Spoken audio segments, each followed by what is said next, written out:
기도의 그 설교 제목이 기도의 고수가 되려면 이렇게 했는데 좀 너무 거창한 것 같아서 여러분 CTG 좀 바꿨어요. 기도를 잘 하려면 좀 겸손하게 바꿨습니다. 왜냐하면 제가 기도의 고수도 아니면서 이렇게 제목을 잡은 게 좀 미안한 마음도 있고, 근데 하긴 감독들이 본인들이 꼭 뭐 야구나 축구를 잘해서 선수들을 잘 지도하는 것은 아니니까요. 우리가 우리 이제 피아노 치는 반주하시는 분들이 아름다운 반주로 우리에게 유익을 줄 수 있는 이유는 이분들이 맹렬하게 연습을 했기 때문에 그런 것이죠. 늙어서 나이가 들었을 때 아주 좋은 운동 중에 하나가 수영이라고 하는데, 관절에 무리도 없이 이 수영을 잘 배워놓으면 내가 개인적으로 어느 곳에 가든지 건강관리에 참 좋을 거예요. 그런 사람은 열심히 연습을 해서 수영을 하는 법을 내 것으로 만들었기 때문에 그렇습니다. 그런 면에서 내 몸이 피아노를 잘 치고 악기를 다루는 기술을 습득하는 것도 유익이 되고, 뭐 수영이나 골프나 운동을 습득한 것도 유익이 되고, 그렇지만 이 몸이 기도를 내 것으로 만드는 훈련을 습득한다면 그것은 내 인생에 얼마나 큰 유익이 될까, 이것을 우리가 생각할 수 있습니다. 겟세마네 동산에서 제자들과 예수님의 차이를 보게 되는데요. 제자들은 기도를 못했죠. 근데 기도를 못하는 이유가 여러 가지예요. 오늘 누가복음에는 그들이 슬퍼서 기도를 못했다. 그런데 마태복음에는 눈이 피곤해서 기도를 못했다. 마가복음에는 마음에는 원인데 육신이 약해서 기도를 못했다, 이렇게 나옵니다. 그러니까 이제 기도를 못하는 이유가 다 있어요. 근데 예수님은 이때의 형편이 어떻습니까? 마가복음 14장에 보면은 예수님의 상태가 이 죽음을 앞에 두시고 심히 놀라시며 슬퍼하사 말씀하실 때 내 마음이 심히 고민하여 죽게 되었으니. 그러니까 기도를 못할 핑계를 대라면 예수님만큼 이유가 많은 분이 없어요. 죽음을 앞에 두고 고민하고 마음이 답답하고 죽게 되었고, 제자들은 배신하고 좀 같이 기도했으면 좋겠는데 다 자고 예수님 혼자 그 외로운 밤을 지내야 했던 것이잖아요. 그렇기 때문에 예수님이 기도하지 못할 이유가 많았어요. 근데 예수님은 기도하셨고, 제자들은 이런저런 이유 때문에 기도 못했고, 이것이 이제 십자가에서 예수님은 승리로 인류를 구원하시고 마귀를 이기는 결과를 가져왔고, 제자들은 모두 시험에 빠지는 결과를 가져온 것이죠. 그러니까 신앙의 차이는 기도의 차이다, 이렇게 말할 수가 있는 것입니다. 근데 이러한 기도의 차이를 뭐가 만들었는지를 오늘 본문 1절에 이렇게 나오죠. 예수께서 나가사 습관을 따라 감람산에 가시매. 예수님께서는, 우리가 성경을 보면 예수님은 습관을 가지고 있었습니다. 기도하는 습관을. 새벽 미명에 일어나서 기도하시고 또는 산에 가서 기도하시고, 아무리 바빠도 한적한 곳에 나가서 기도하시는 이 몸의 배인 습관이 있었고, 그런 습관이 있었기 때문에 위기의 순간에도 주님께서 여러 가지 이유에도 불구하고 습관이 있으니까 기도를 하실 수가 있었단 말이죠. 주님께서는 쉽게 말하면 기도의 훈련이 되신 분이다라고 얘기할 수 있습니다. 기도의 습관이 되신 분이다. 결국은 훈련 없이 기도의 사람이 이렇게 뚝 떨어지는 게 아니라는 것이죠. 물론 기도가 어느 순간 주님의 은혜로 입이 열리고 기도하게 되지만 여전히 우리는 육신을 입고 있기 때문에 이 몸으로 기도를 잘 언제든지 할 수 있는 습관의 훈련을 하지 않으면 주님이 내게 기도의 입술을 열어주어도 내가 기도의 거장이 기도를 잘하는 사람이 되기는 어려운 것입니다. 우리가 보통 기도를 잘한다고 그러면 그것은 어떤 상태를 의미하는 것일까요? 저는 이렇게 생각해요. 어떤 상황에서도 기도를 잘하는 것. 저 어떤 때는 기도를 잘하다가 어떤 때는 기도를 못하고, 어떤 때는 열심히 하다가 어떤 때는 안 하고, 이렇게 환경과 상황에 따라서 기도를 잘했다 못했다 하는 것은 아직 이 프로의 경지에 올라가지 못했고 기도를 잘한다고 할 수가 없습니다. 항상 어느 순간에 처해 있든지 컨디션이 나쁘든지 좋든지 힘들든지 평안하든지 바쁘든지 한가하든지 어떤 상황에서든지 예수님이 그러셨잖아요. 기도를 할 수 있는 것이 기도를 잘하는 것이라고 할 수 있겠습니다. 그러려면은 훈련이 돼야 되는데 이 훈련은 세 가지 범주에서 필요하죠. 오늘 예수님께서 기도하실 때 보면은 지성적인 요소가 있는 것을 알 수 있어요. 그러니까 하나님 아버지의 앞에서 내 뜻대로 마옵시고 아버지 원대로 되기를 원하나이다. 이 기도가 살아계신 하나님과의 지성적인 활동이라고 하는 것을 알 수 있죠. 우리가 영화나 오락을 심취하다가 갑자기 기도를 하려고 그러면 기도가 잘 안 돼요.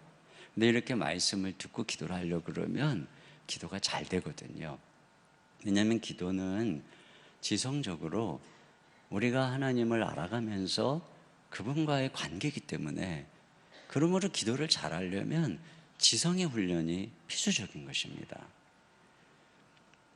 또 여기 보면 예수님의 기도를 천사가 나타나서 도왔다고 했는데, 이것은 천사가 나타나서 예수님의 마음을 위로하고 격려하고 힘을 북돋아 준 것을 의미하는 것이죠. 그러므로 이처럼 기도는 우리의 이 감성적인 도움을 받아야 돼요. 기도를 할 때 우리가 감성적으로 도움을 받으면 시간 가는 줄 모르고 기도를 하게 되거든요. 근데 마음에 어떤 기도를 하는데 기쁨과 열망이 없으면 기도는 추락해버리고 마는 것입니다. 그 다음에 또 예수님은 힘쓰고 애써 더욱 간절히 기도하실 때 땀방울이 핏방울이 되기까지 기도하신 것을 보니까 예수님이 굉장히 강력한 의지력을 가지고 지금 다가오는 외로움과 두려움과 답답함을 이겨나가고 있는 것을 알 수가 있어요.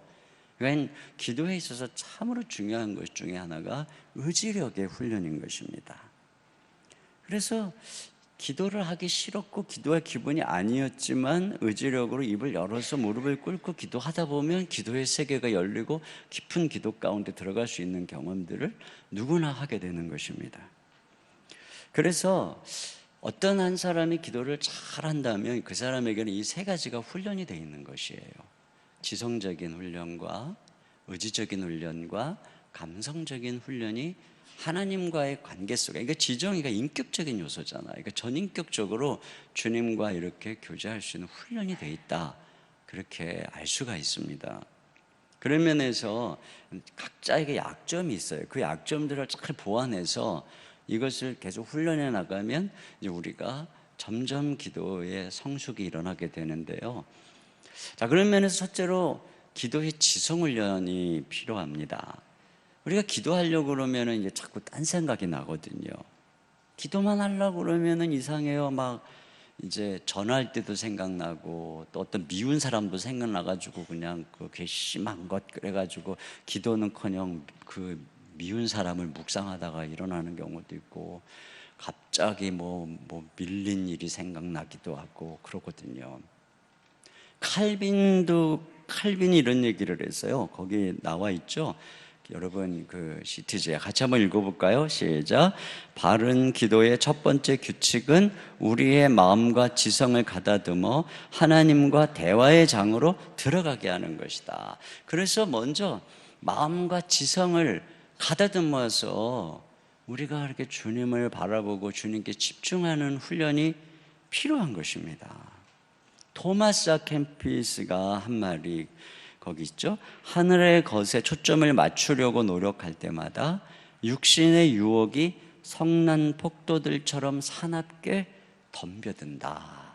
그러니까 우리가 영적인 것을 집중해서 가려고 그러면 그걸 육신이 방해하는 것입니다. 육신은 절대로 하나님을 기쁘시게 할 수 없기 때문에 이게 도움이 안 돼요.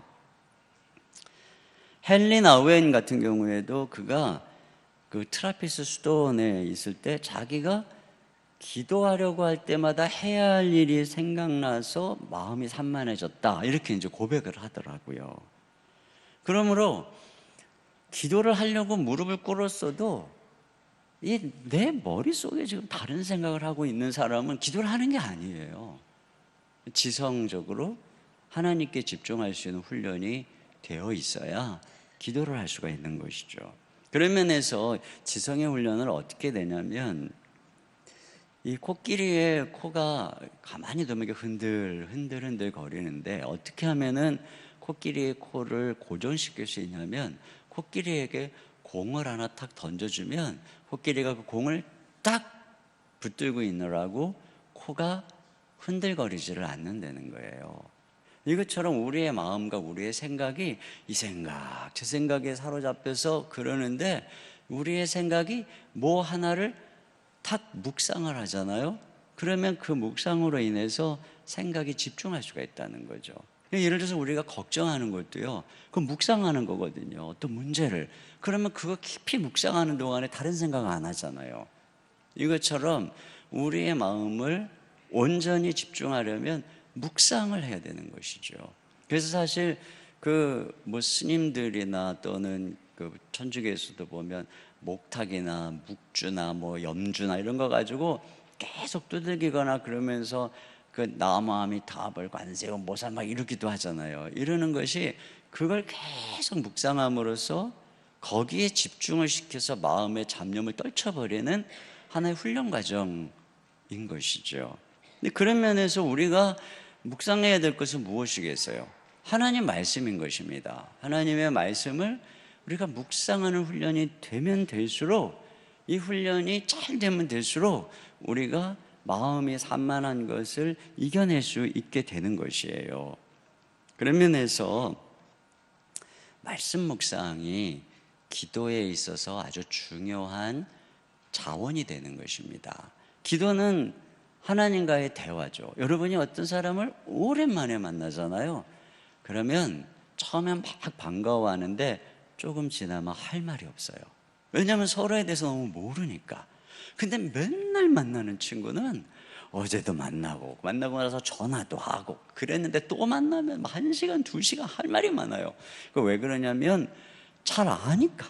그 사람의 인격도 알고 성격도 알고 사생활이고 뭐 관심사고 고민이고 다 하니까 서로 만나면 인격적으로 대화가 되고 교제가 되기 때문에 그런 것입니다. 우리 기도가 똑같은 거예요.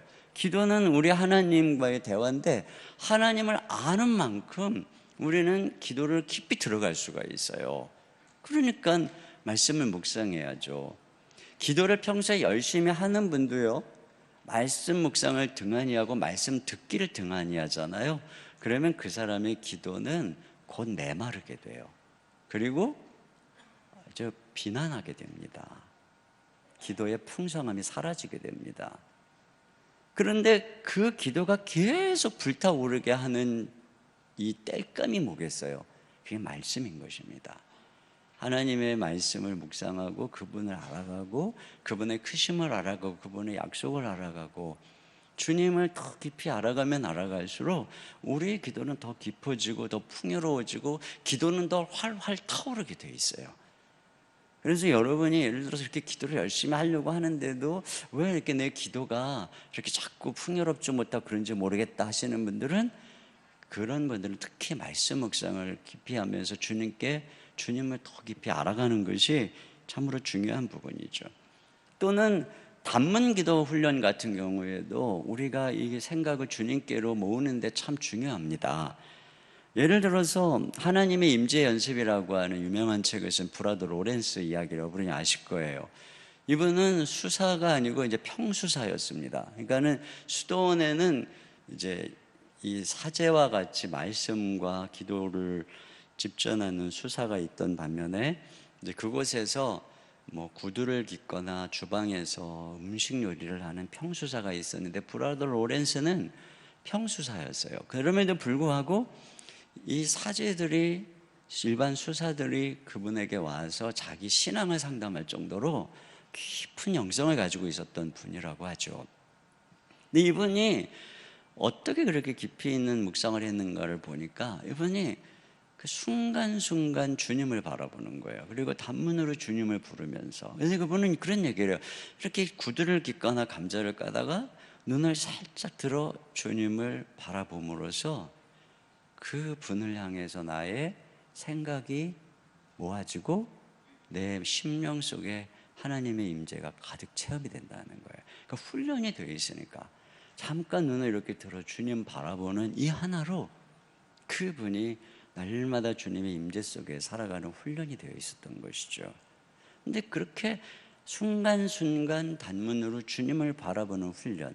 근데 저는 이걸 우리가 어떻게 할 수 있냐면, 여러분들이 이제 말씀을 듣거나 새벽 기도 와서 이렇게 말씀을 듣거나 또 개인적으로 말씀 묵상 큐티를 하거나 그러면 그것이 이제 하루 동안 주님을 바라보는 원동력이 되는 거예요.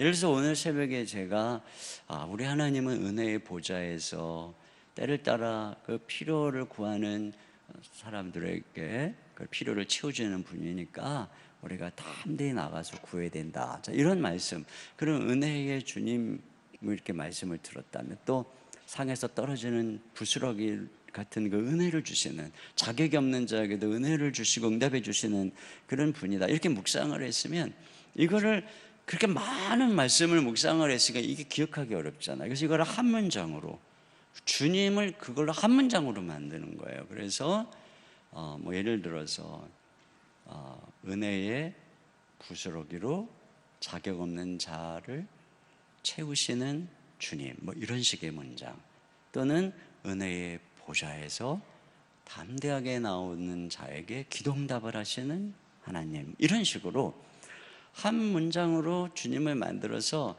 그날은 그냥 종일토록 그분을 부르는 거예요.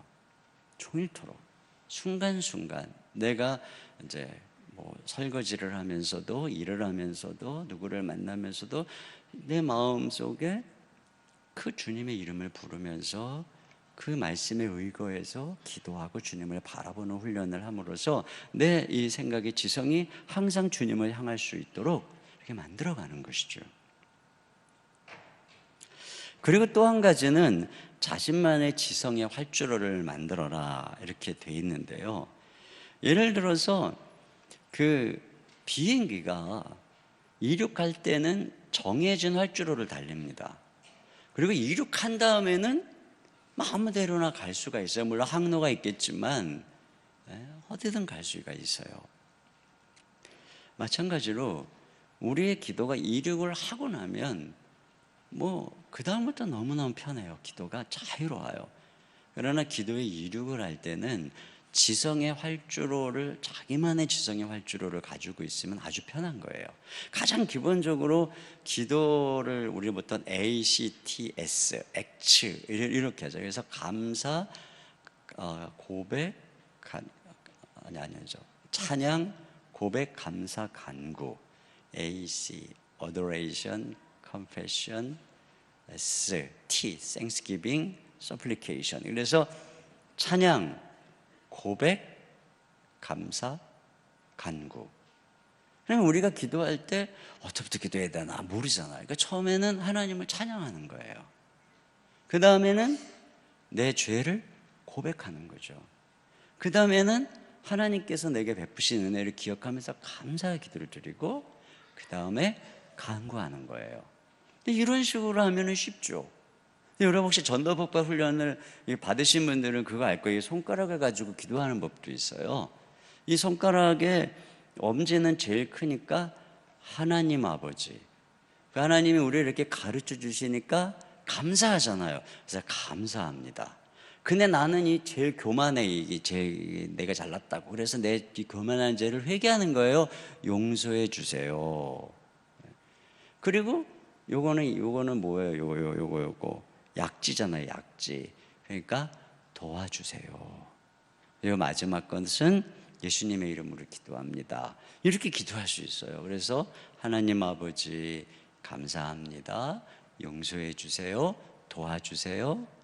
예수님 이름으로 기도합니다. 근데 기도를 어떻게 될지 모르겠으면 그렇게 하는 거예요. 먼저 하나님 아버지를 부르며 그분을 찬양하고, 그리고 그분께 감사의 기도를 드리고, 그리고 죄를 고백하고, 그리고 내가 삶에 필요한 것들을 간구하고, 그리고 마무리하는 것이죠. 그리고 그렇게 기도를 하고 또 중보 기도를 하고 싶다 그러면 이 엄지손가락이 내 심장이 제일 가깝잖아요. 그렇기 때문에 제일 먼저 나의 가장 가까운 사람들, 가족들, 아주 친한 사람들을 위해서 먼저 기도를 하는 것이죠. 그 다음에 요거는 이렇게 가르쳐주는, 나를 영적으로 이렇게 지도해주는 영적인 지도자를 위해서 기도를 하는 거예요. 이건 길잖아요. 그러니까 국가 지도자, 정치 지도자, 경제 지도자를 위해서 기도하고, 이거 약지잖아요. 사회적으로 약한 사람, 병든 사람, 내 주변에 연약한 사람, 그리고 요거 새끼손가락, 요거 가장 작지만 소중한 나. 이런 식으로 우리가 어떤 한 가지를 훈련해서 그 방식으로, 물론 이게 이제 훈련이 익숙해진 분들은 꼭 이렇게 안 해도 괜찮아요. 그렇지만 우리가 어떤 운동을 배울 때도 처음에는 다 원칙을 가지고 기초적인 훈련을 해서 그것이 내 몸에 익숙해지는 거죠. 그럼 자기도 모르게 그런 어떤 그런 단계별로 운동을 잘하게 되는 것처럼 기도도 똑같습니다. 기도도 처음에는 이렇게 내 지성의 훈련을 하기 위해서 지성의 활주로를 자기만으로 가다듬는 거죠. 그러니까 제가 예전에는 어느 목사님 설교를 들어보니까 그분은 성막의 모형을 머릿속에 그리면서 그 성막에 들어가는, 그래서 거기서 이제 물동에서 이렇게 손을 씻고 번제를 드리고 안에 들어가서 그 성소에서 그 하나하나 그 의미하는 것들을 가지고 지성소까지 나아가는 이 과정을 가지고 기도하시는 분도 계시더라고요. 주기도문을 가지고 기도할 수도 있고, 여러 가지 자기만의 이 활주로를 만들어서 기도하면 괜히 이렇게 저렇게 할 필요가 없어요. 그냥 기도를 잘하려고 막 애쓰기보다 그 순서를 따라서 가면, 그 활주로로 달리면 어느 순간 이룩하고 있는 것을 경험하게 된다는 것이죠. 두 번째가 이제 기도의 의지력 훈련입니다. 사실 기도하지 못할 이유는 너무나 많아요. 그런데 이 의지력이 참 중요한 이유가 뭐냐면요, 우리가 이제 지성과 감정과 의지에다가 계급을 매긴다면 지성이 의지력이 대장이에요. 그 다음에 지성은 중대장이고 감정은 1등병이에요. 의지력이 대장이에요. 그래서 항상 지성이 오늘 기도를 할 수 없는 이유 10가지 너무나 지성적으로 막 핑계를 잘 대거든요.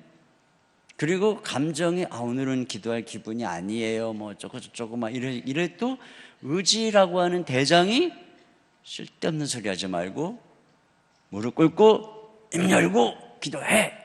그래서 하다 보면 감정과 지성이 따라오거든요. 그래서 의지가 대장인 거예요. 그래서 의지력의 훈련이 제일 중요해요. 그리고 이블린 언더힐이 한 얘기가 이 훈련에 있어서 굉장히 중요한 요소인데요. 거기 한번 읽어보도록 하겠습니다. 제가 읽을 테니까 한번 눈으로 따라서 보세요. 사실 우리의 지성과 감정을 통제하기는 어렵다.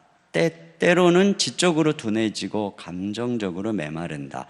우리의 의지를 확고하게 하나님께 고정시키고 꾸준하고 치우침 없이 하나님께로 향하게 하는 것, 이것이 바로 기도의 핵심이요 기도의 기술이다.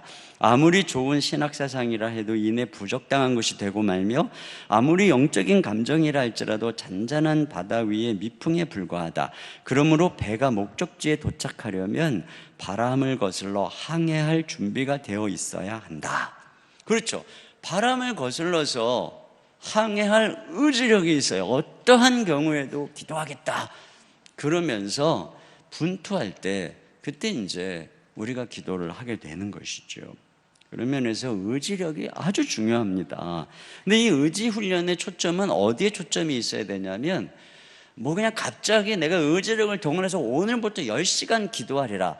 이거는 훈련이 아니에요.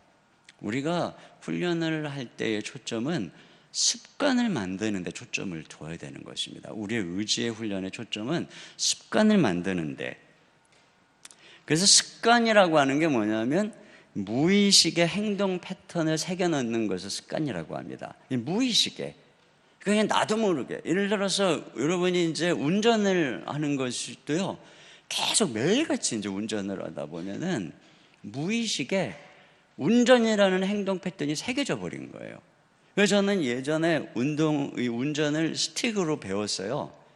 근데 이제 스틱 운전을 안 한 지가 벌써 뭐 한 20년이 넘었단 말이죠.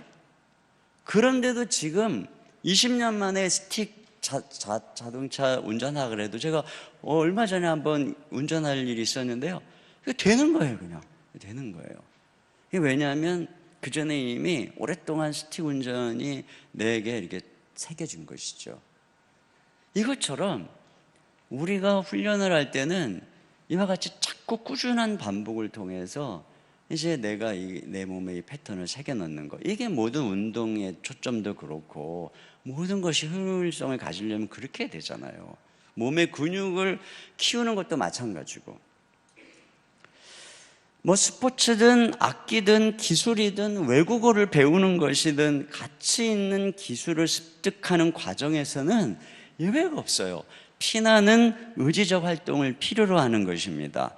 그것처럼 우리의 몸이 이 세상에서 가장 아름다운 기술인 기도를 습득하는 것, 우리의 몸이 기도라고 하는 가장 아름다운 소리를 내도록 만들어서, 그래서 엄청난 유익을 가져오게 하려면 거기에는 마땅히 피나는 의지력의 훈련이 필요한 것이고 우리 몸의 습관을 만들어야 된다는 것이에요.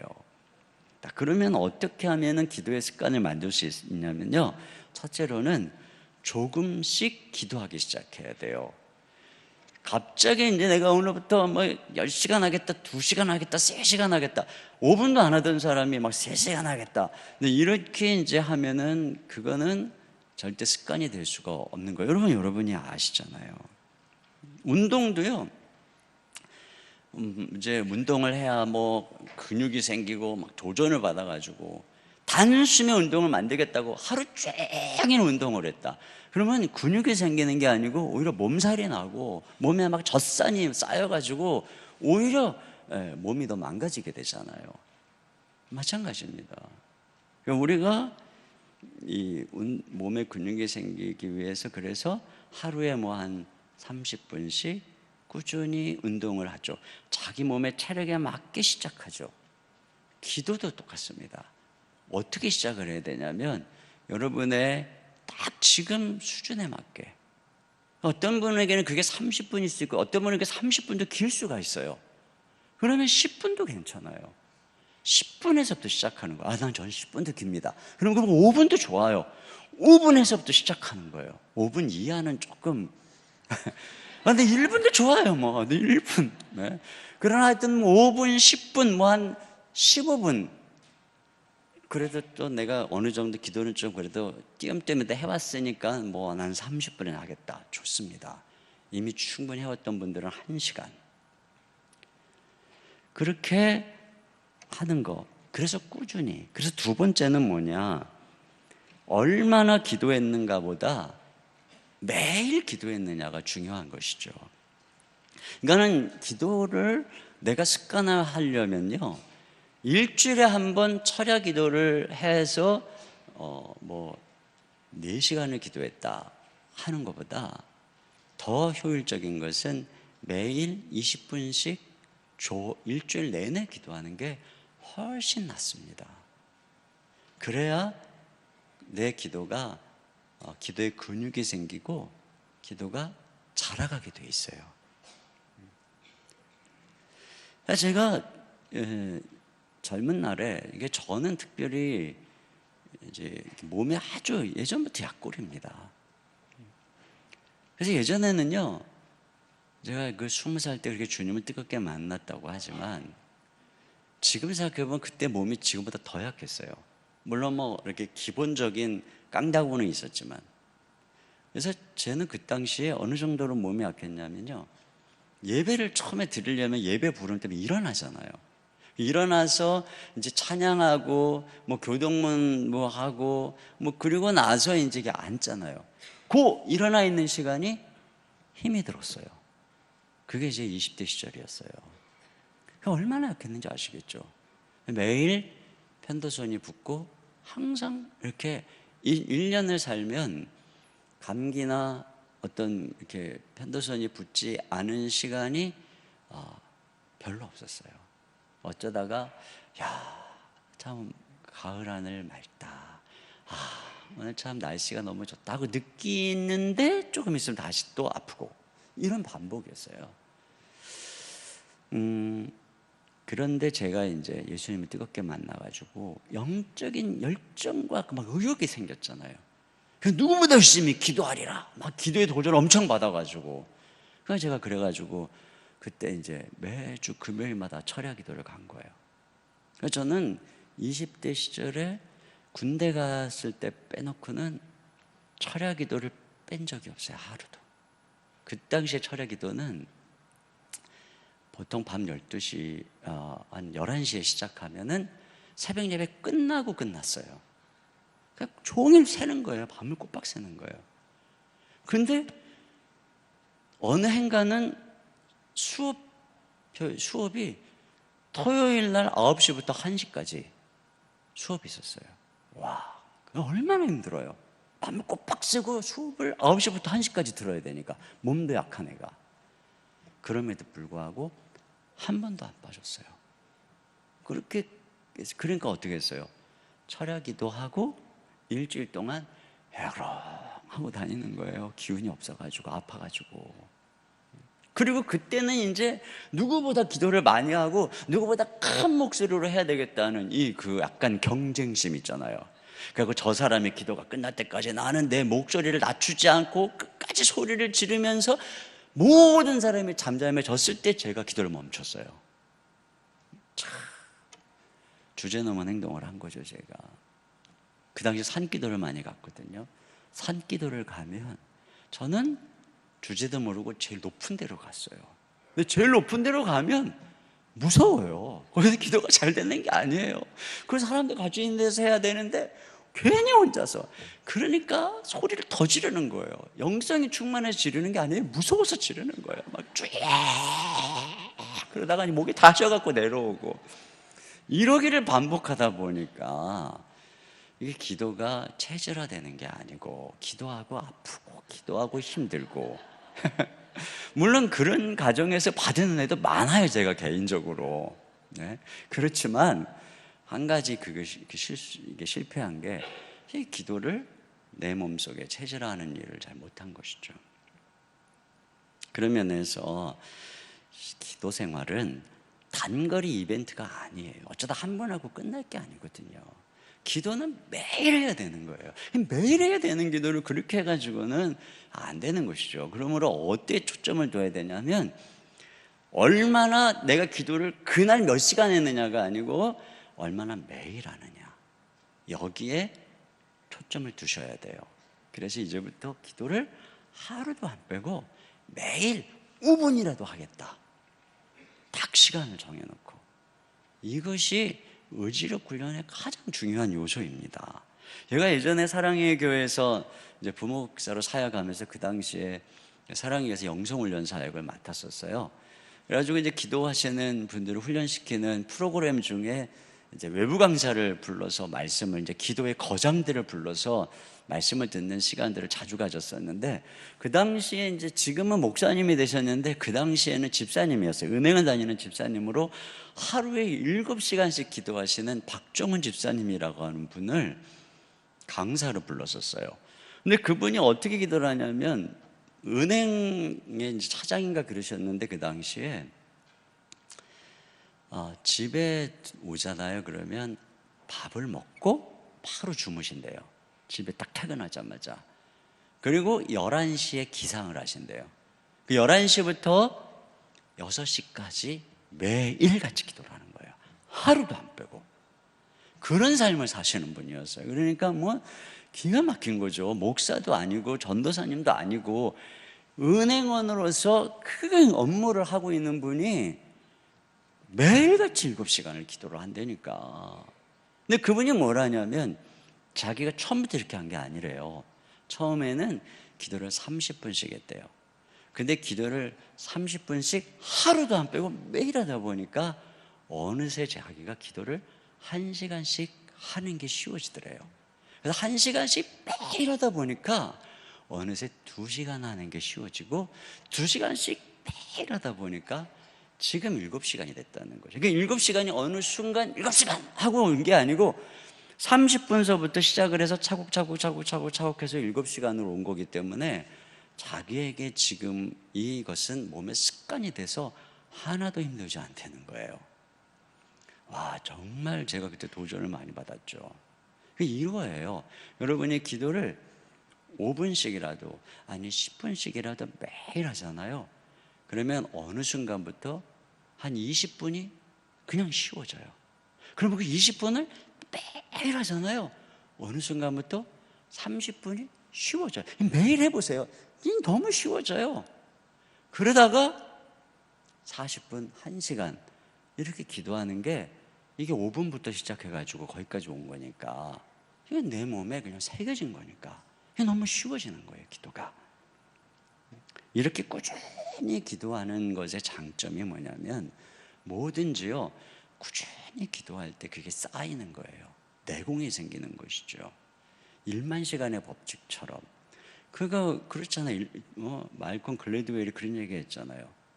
뭔가 두각을 나타내는 사람을 가만히 보니까 그 사람이 어떤 경우든 1만 시간이 있었더라는 거예요. 모차르트 같은 경우에 뭐 엄청난 신동이라고 하지만 그 부모 때문에 남보다 어려서부터, 그래서 남보다 어린 나이에 이미 그의 삶 속에 1만 시간이 채워졌다는 거죠. 그렇기 때문에 1만 시간이라고 하는 분기점에 딱 이르렀을 때 거기에서 임계점이, 그래서 뭔가 폭발이 일어나는, 그게 보통 한 1만 시간 정도다, 뭐 이런 얘기를 하잖아요. 기도도 똑같아요.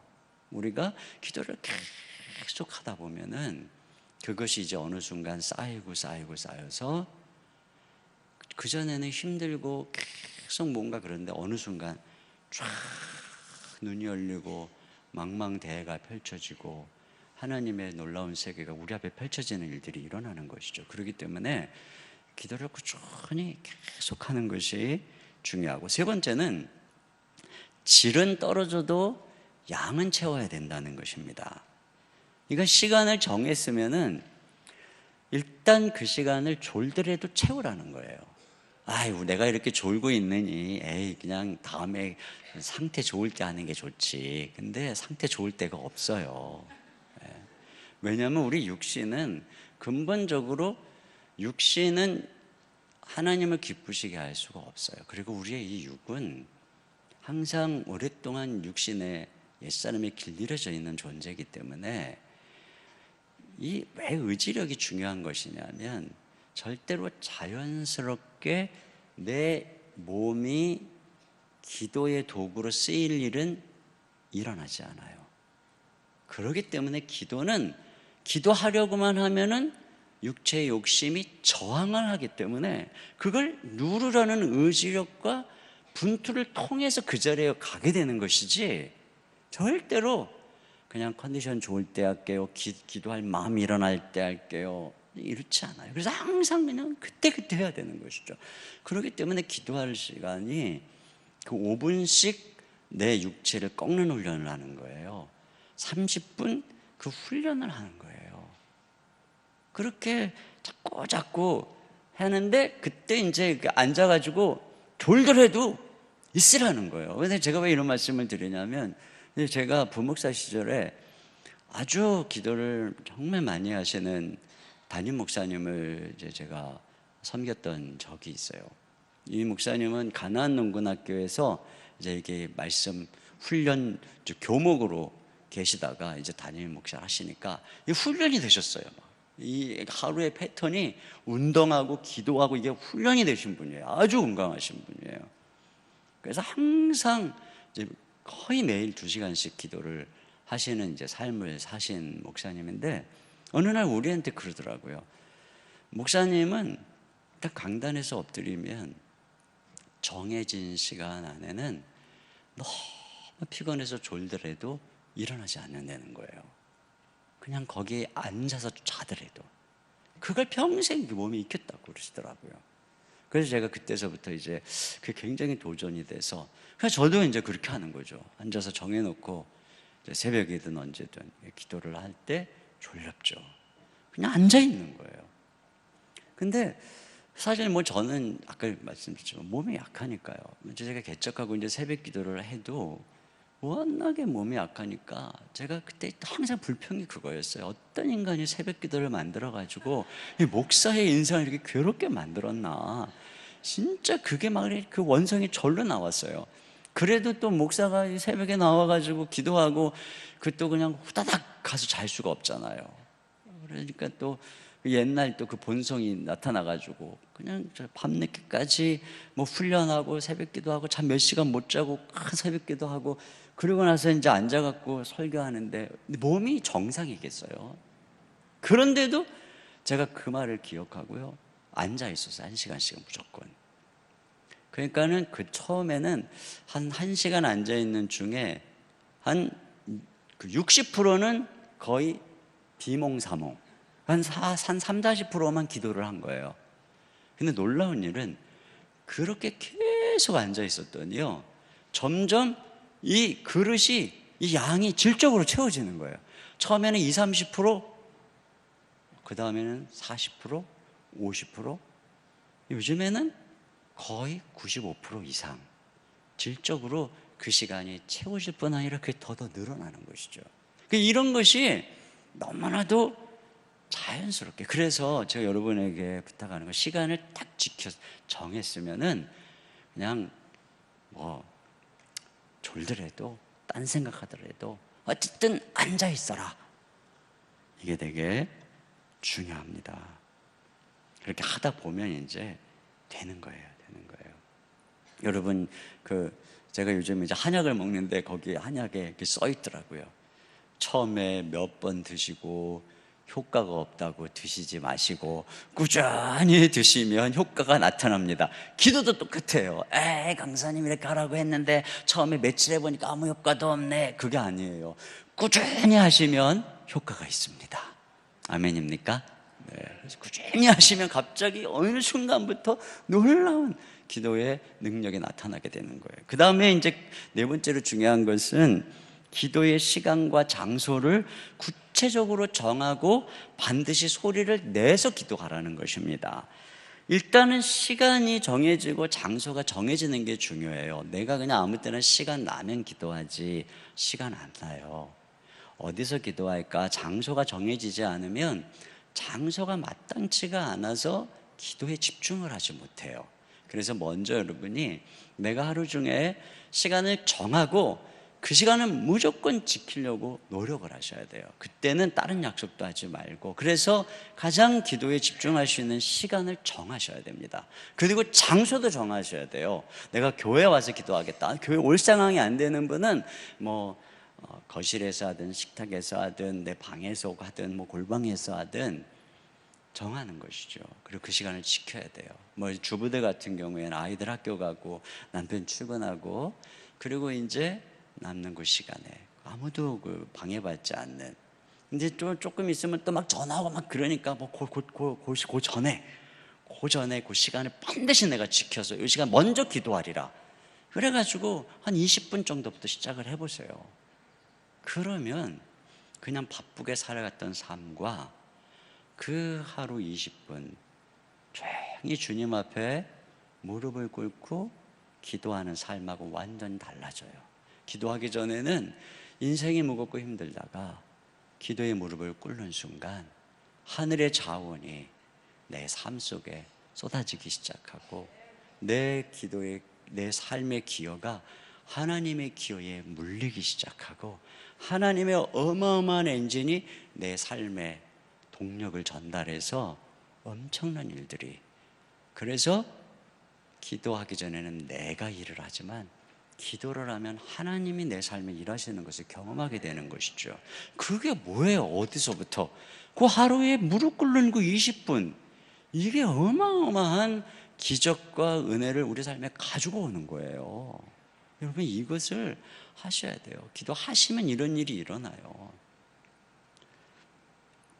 그 다음에 이제 중요한 게, 그렇게 기도 장소를 정하면 당연히 그 시간에 전화 오지 않도록 이제 다 전화기를 내려놓든지 자동 응답기로 해놓든지, 또 핸드폰은 무음으로 해놓고, 옆에다가는, 기도하는 옆에다가는 늘 메모지와 펜을 준비하는 게 좋아요. 왜냐하면 기도하려고 그러면 생각난다 그랬잖아요. 근데 이게 생각이 중요한 생각이면은 잊어버릴까 봐 일어나게 되거든요. 그러니까 옆에 펜에다가 생각이 탁 나면 빨리 적어 놓는 거예요. 그리고 기도하는 거예요. 그러면 끝나고 나서 하면 되잖아요. 그래서 늘, 어떤 때는 저 같은 경우에 막 기도하다 보면 또 막 그 설교 영감이 막 떠올라. 그러면은 바로 막 적는 거예요. 근데 펜이 있어요. 그리고 또 기도하고. 이런 식으로 이제 옆에다가 메모지를 두고, 그 다음에 이제 기도할 때 제가 어제 저녁에도 얘기했지만 소리를 내서 기도를 하셔야 돼요. 소리를 내서. 그냥 기도하면 깊은 묵상에 빠져서 잠이 든다 그랬잖아요. 그러니까 이 기도를 소리를 내서 내 목소리가 내 귀에 들릴 정도로, 그렇게 하다가 보면 점점 커지게 돼 있어요. 그러니까 내 목소리가 내게 들릴 정도로 소리를 내서 하나님과 대화하듯이, 이야기를 하듯이 하기를 시작하면 처음에는 아무 일도 일어날 것 같지가 않아요. 그런데 기도를 하다 보면 내가 어느덧 그분의 임재와 그분의 세계 속에 들어가고 있다는 것을 경험하게 되는 거예요. 그러니까 이게 진짜 놀라운 거예요. 주님 안에서 우리가 기도한다는 것은 그냥 연불도 아니고 공상도 아니고 자기 위로도 아니에요. 이건 하나님과의 만남이고 놀라운 기적의 사건이에요. 그 다음에 이제 기도 수첩을 사용하라고 그랬는데, 기도 제목이 있어야 내가 늘 기도를 할 수 있잖아요. 근데 기도 수첩을 갖고 다니면 그 기도 수첩을 가지고 다니기가 어렵잖아요. 잊어버리고. 그러니까 제일 좋은 건 항상 가지고 다니는 스마트폰에다가, 거기에 메모장 있잖아요. 그쪽에다가 항상 기도 제목을 적어놓고 업그레이드하고, 그 스마트폰에다가 기도 제목을 적어놓으면은 굉장히 좋은 점 중에 하나는, 이제 이렇게 새벽 같은 데 와서 불 끄고 그래도 이 기도 제목이 보이잖아요. 그래서 그거 가지고 기도도 할 수 있고 그렇거든요. 물론 이제 내가 꼭 항상 보고 하는 건 아니지만 필요할 때는 이제 그 기도 제목을 놓고 중보 기도를 할 수가 있습니다. 그 다음에 이제 중요한 게 함께 기도하는 거예요. 이건 우리가 의지력이 약하기 때문에 뭐든지 혼자 하면 이게 잘 안 돼요. 그래서 저는 이제 이 새벽에 와가지고 기도하는 것보다 저는 개인적으로 기도하는 게 훨씬 좋습니다. 왜냐하면 새벽에 오면 이분 저분 기도하기 때문에 주님께 온전히 집중하는데 방해가 될 수 있으니까. 근데 제가 어쩔 수 없이 이제 목사니까는 새벽에 와서 이제 기도를 하게 되기는 하지만, 그러나 어떤 분은 또 그렇지 않아요. 어떤 분은 새벽에 와서 기도를 해도 잘 되는 분이 있어요. 혼자서 기도하면은 또 잠자게 되고 또 이렇게 이제 못 지키게 되니까, 그러니까 새벽에 여러분들이 와서 기도하는 시간에 시간을 정해놓고 기도하거나, 또는 뭐 일주일에 한 번이라도 우리 그 뭐 구역이라고 그러나요? 다락방이나 목장이라고, 그 식구들과 함께, 또는 주변에 있는 기도의 동역자들과 함께. 제가 이제 내일 저녁에 이 얘기를 하겠지만, 우리는 이러한 이제 기도를 통해서 은혜를 경험하는 분들이 정말로 많거든요. 그래서 꾸준히 기도를 하는 그 기도 그룹을 만드는 거예요. 여러분, 그 안에서 상상할 수 없는 기적이 일어나고 놀라운 일이 일어납니다. 그래서 저는 저는 이제 제가 엊그제 우리 교회에서 이렇게 기도 그룹으로 하시는 분들을 중에서 이제 몇 분을 초청해서 같이 대화하고 간증을 듣고 하는 이제 그런 시간을 가지면서 제 마음속에 이제 도전이 3월 한 달 동안은 우리 교회에서 그룹으로 기도하는 운동을 펼쳐야 되겠다. 그래서 그 다락방 안에서도 가족들이 이렇게 매일 하루에 한 번씩 또는 시간을 정해놓고 기도를 했을 때 얼마나 놀라운 일이 일어나는지 그걸 한번 우리가 경험해 봐야 되겠다, 이런 생각이 들 정도로 제가 진짜 도전을 많이 받았거든요. 이게 중요한 것입니다. 이렇게 같이 기도하는 것, 같이 기도하는 것. 그 다음에 이제 네 번째로 중요한 것이 기도의 감정 훈련이에요. 이 감정적으로 어떤 때는, 지금은 이제 여러분이 계속 이렇게 말씀을 듣다 보니까 정말 기도해야 되겠다, 기도하고 싶다, 이런 생각이 들지만, 예배 끝나고 이제 딱 집에 가는 순간 그런 마음 다 사라지고, 또 이제 뭐 전화로 기분 나쁜 전화 한 번 받는 순간에 그냥 확 기분 상하고, 이게 안 돼요. 오늘은 이게 기도할 기분이 잘 안 되고, 이거 참, 이게 마음이라, 이 기분이라고 하는 게 이게 종잡을 수가 없어요. 여러분 손뼉 한번 3번 쳐보겠습니다. 자, 시작. 자, 여러분 모두 지금 눈을 감고 우리 이관영 목사님의 인자한 얼굴을 떠올려 보세요. 자, 떠올려지죠? 네, 매일 쳐다보니까. 자, 그럼 또 한 가지 시킬게요. 자, 이 시간 우리 다 같이 슬픕시다. 우리 다 같이 슬픕시다. 네, 슬픕시다 하시는데 이게 빙긋이 웃는 분들 계시네요. 이게 슬픈 게, 자, 보세요. 손뼉 3번 치는 거 의지적으로 쉽죠? 리관영 목사님 떠올리는 거 쉽죠? 근데 이거 슬퍼하는 일도 사실 그거 뭐 늘 하는 일 중에 하나지만, 지금 하려니까, 이거 지금 별로 슬프지도 않은데 슬픕시다 하려니까, 기쁩시다 하려니까 안 되거든요. 이게 우리 감정이 우리 마음대로 이렇게 통제가 안 되는 거예요. 교회에서 그 찬양을 부르면서 딱 이렇게 기도할 때 너무 그 반주가 너무 좋았어. 그래서 그 테이프 사다가 집에서 딱 틀어놓고 듣는데 그 느낌이 안 드는, 이런, 이게 도대체 내 마음이 이게 어디 있나, 내 감정이 어디 있나. 그때 그 뜨겁게 타올랐던 그 감정이 있어야 내가 그렇게 기도할 텐데 그걸 잡을 수가 없어요. 그래서 보통 여행지에서 만나서 사랑에 빠진 사람들이 일상으로 돌아오면 관계가 식어진대요. 왜냐하면 여행지의 그 낭만적인 분위기에서 서로 만나가지고 사랑하게 되었는데, 일상의 삶에 돌아와서 그 여행지의 낭만적 분위기가 안 받쳐주는 곳에서 딱 만나니까 이상한 거예요. 그 느낌이 안 되는 거예요. 이 사람이 그 사람인가, 그 파토 나는 거죠. 여기 이제 문제가 있어요. 우리는 보통 신앙생활을 교회에서 뭐 이렇게 이제 청소년들 특별히 그러잖아요. 찬양한다 그러면 앞에서 그냥 반주하고 방방방 뛰고 막 이러거든요. 근데 그 분위기 딱 끝나, 학교에서 누가 반주해 주나요? 뭐 세상에서 기도하려고 그러면 누가 막 기도에 도전을 주나요? 그런 거 아니거든요. 그러니까 분위기 썰렁하니까 거기서는 기도를 못 하는 거예요. 그러니까 이게 이 분위기, 마음을 어떻게 할 수가 없는 거죠. 일상의 삶에서 어떤 날은 기도하고 싶고 어떤 날은 하기 싫고, 어떻게 해야 될까요? 그래서 이 감정을 훈련하는 게 굉장히 키예요. 기도에 있어서 가장 핵심적 키. 그래서 제가 마지막에 둔 것입니다. 먼저 기억할 것은, 제가 그랬죠. 지정이 중에 계급을 매기면 감정이 꼴찌라고요. 이 꼴찌라는 거는 뭐냐면, 꼴찌는 대장과 중대장의 말을 듣고 따라가는 존재예요. 쫄병은 절대로 쫄병이 중대장과 대장에게 명령을 할 수가 없어요. 우리가 신앙생활을 쫄병인 감정을 앞세워서 신앙생활을 하잖아요. 그러면 안 되게 돼 있어요. 감정으로 우리 신앙을 이끌어가면은 안 돼요. 어떤 사람이, 우리 보통 사람이 좀 감정적으로 왔다 갔다 하고 어떨 때 기분 좋았다가 금방 좀 이상했다가 막 비유 맞추기 힘든 사람 우리가 뭐라 그래요? 사이코라 그러잖아요. 사이코.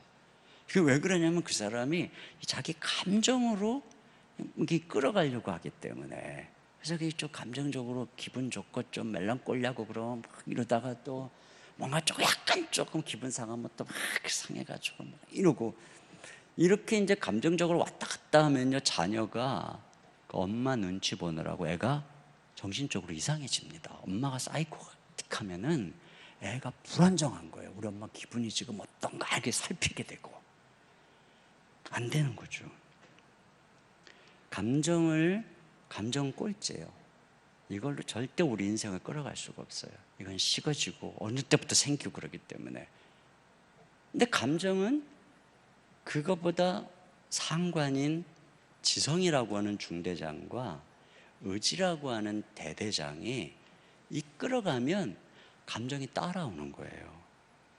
예를 들어서 지성적으로 기쁜 생각을 하면, 그리고 의지적으로 기쁜 활동을 하고 햇빛을 보면서 걷고, 그러면서 기쁜 음악을 듣고 옆에 굉장히 유쾌한 친구하고 뭐 아주 옛날에 그 좋았던 여행의 추억을 얘기하고 아내하고 뭐 그런 얘기를 하면 감정적으로 기분이 좋아져요. 그런데 그냥 혼자 방에 처박혀서, 그래가지고 나를 기분 나쁘게 했던 누구 생각을 한다거나 드라마를 키니까 이제 그 불륜 드라마를 하는데 우리 남편도 저러는 거 아니야 하면서 이상한 상상을 하거나 막 이러면은 이제 내 감정은 그런 내 대장과 중대장의 지시를 따라서 우울해지고 슬퍼지기 시작하는 거예요. 그러니까 이 감정은 철저히 의지와 지성의 결과물이라는 것이죠. 그러니까 우리가 감정을 직접 컨트롤할 수가 없어요. 어떻게 컨트롤할 수 있느냐? 의지와 지성이라고 하는 대장과 중대장을 통해서 우리 감정을 컨트롤하게 되는 거죠. 농부가 열심히 밭을 갈고 씨를 뿌리잖아요. 그럼 때가 되면 하늘에서 비가 내려요. 이하고 똑같은 거예요. 우리가 열심히 의지의 밭을 갈고 지성의 씨를 뿌리면 감성이 우리를 도와줘요. 성령께서 은혜의 바람으로 우리의 심령을 사로잡게 돼 있어요. 그러다 보면 기도가 시간 가는 줄 모르게 되는 것이죠. 그런 면에서 우리의 의지와 지성의 활동은 성령님을 기다리는 행위다라고 할 수가 있는 것입니다. 기도가 성령의 활동이기 때문에 결국은 의지를 다 동원하고 지성적으로 주님을 바라볼 때 성령께서 우리의 기도를 도와주어서 우리가 하나님 앞에 온전히 나갈 수 있도록 하는 은혜가 시작이 되는 것이에요. 그런 면에서 우리가 비행기 이륙의 원리를 기억해야 됩니다. 여러분, 비행기가 활주로에서 이륙을 할 때, 자, 이 엔진에 모든 엔진을, 날개에 있는 모든 엔진을 다 동원합니다. 의지의 엔진과 지성의 엔진을 최대로 동원해서 활주로를 달려가지고 비행기가 이륙을 하는데 보통 한 1만 피트 상공까지 올라갑니다. 그때까지 엄청 시끄럽죠. 모든 엔진을 최대로 동원해서 상승하기 때문에. 그러다가 1만 피트 상공에 딱 그 정도 올라가면 이제 엔진 소리가 조용해지고 이제 안전벨트 사인이 꺼졌습니다. 화장실도 뭐 갔다 올 수 있는 이런 이제 시간이 되어지는 것입니다. 그때는 뭐죠? 이제 기류를 타기 때문에 모든 엔진을 다 동원하지 않아도 이 비행기가 갈 수가 있는 것입니다. 마찬가지예요. 기도를 이륙을 시키려면 어떻게 되느냐? 의지와 지성의 엔진을 동원해서 가다 보면 어느덧 감정, 성령께서 도우시는 은혜의 기류를 만나는 것입니다. 그 다음부터는 어때요? 그 기류에 사로잡혀서 더 이상 의지적으로 계속 더 이상 지성적으로 막 생각하려고 하지 않아도 성령께서 사로잡아서 자연스럽게 되는 거예요. 자, 그 다음에 또 중요한 게 기도의 고도를 유지하라는 것인데요. 보통 이제 제가 저 옛날 얘기했잖아요. 제가 이 철야 예배 가가지고 기도의 지성과 기도의 그 감성, 의지의 엔진을 통해 가지고 쭉 하고 기도했어요. 막 3시간, 4시간. 그래서 상승 올라가서 막 충만해졌어. 근데 이제 그 다음부터 몸살나고 몸 안 좋고 그래갖고 기도를 안 해. 그래서 그 다음 주 금요일까지 기도를 거의 제대로 안 해갖고 착륙을 시켜. 그 다음 주 금요일날 다시 이륙, 쭉 그리고 다시 착륙, 또 쭉 착륙. 기도할 때마다 이륙을 시켜야 되니까 얼마나 힘들겠어요. 그래서 보면 기도할 때마다 기도를 이륙시켜야 되는 분이 있어.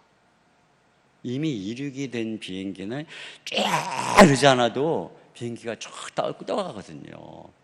근데 착륙을 한 분의 비행기는 하나님이 너무 멀리 계셔가지고 가끔 가다가 우리 하나님 바로 여기 계신데 저분 하나님은 얼마나 멀리 계신다 저렇게 이러시나. 물론 이제 간절한 마음으로 그럴 수도 있지만 멀리 계시는 부르는 것처럼 들릴 때가 있단 말이죠. 착륙을 시켜서 그래요. 기도를 착륙을. 그러니까 기도는 그런 면에서 오랜만에 하는 게 어려울까요? 매일 하는 게 어려울까요? 오랜만에 하는 게 쉬울까요?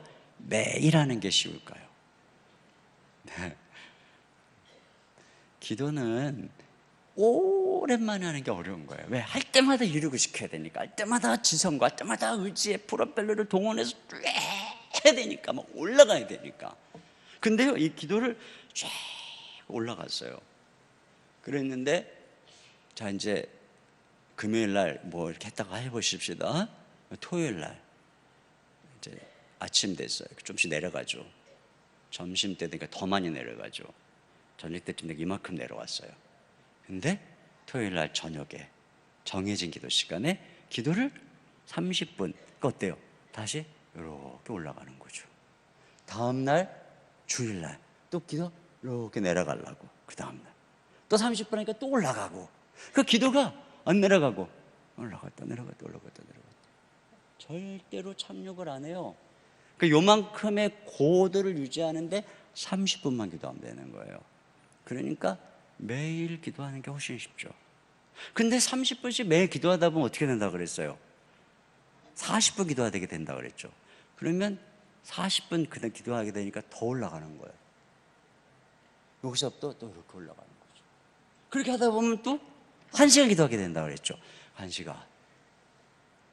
그래서 1시간 기도하니까 이만큼 올라가고, 30분 기도할 때는 고도가 요 정도라고 해보십시다. 여기 이거 뭐죠? 한라산 걸리는 거야. 한라산 걸려요. 한라산 같은 문제 걸리고, 백두산 같은 문제 당연히 걸리고. 근데 기도를 1시간 이만큼, 한라산도 넘어가고 백두산도 넘어가고, 기도를 1시간 반, 더 높은 문제도. 그러니까 우리 인생의 한계를 극복하고 우리의 인생을 가로막는 문제를 돌파하려면 어떻게 되겠어요?